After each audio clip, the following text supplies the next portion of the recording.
Bhojpuri industry के बारे में बात करना अपने खुद के एजुकेशन पे सवाल उठाने जैसा है, क्योंकि ये गंवारों की इंडस्ट्री है। यहाँ पे सिर्फ गंवार पनपते हैं, गंवारों वाली बातें होती हैं और गंवारे वाले मुद्दे भी होते हैं। आजकल काफ़ी दिनों से एक नया मुद्दा चर्चा में बना हुआ है, खेसारी लाल। हाँ, हर टॉपिक में खेसारी लाल जरूर होते हैं, क्योंकि इनसे बड़ा गंवार पूरे भोजपुरी इंडस्ट्री में कोई नहीं है। मैं गुस्से में कह रहा हूँ भाई। आज तक मैं इनके गाने, इनकी फिल्मों का फ़ैन था, लेकिन आज मैं खुल के कह रहा हूँ, क्योंकि अब इनको अपने ऊपर भरोसा नहीं रहा। कुछ साल पहले जब इनके बेटी के ऊपर गंदे और अश्लील गाने बनाए जा रहे थे, तब ये लाइव आकर ये कह रहे थे कि खानदान लपेट लूंगा, ये कर दूंगा, वो कर दूंगा। क्यों? अंजना सिंह की बेटी बेटी नहीं है, उसके लिए आप खानदान नहीं लपेटोगे? क्यों नहीं लपेटोगे भाई? वो भी तो बेटी है। ठीक है, आप ही की तरह एक्टर है ना, यस। क्यों?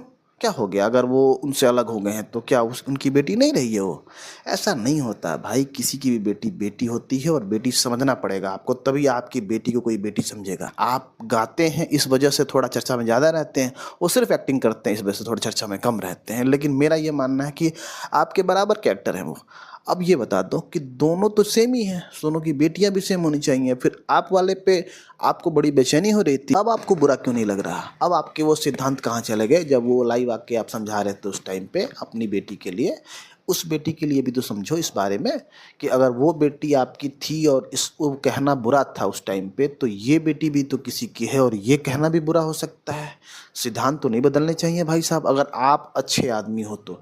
अगर आप सिर्फ टीआरपी और फेम पाने के लिए ये सब कर रहे हो, तब वो भी गलत था, ये भी गलत है, ये भी सही है तो वो भी सही था। समझ गए?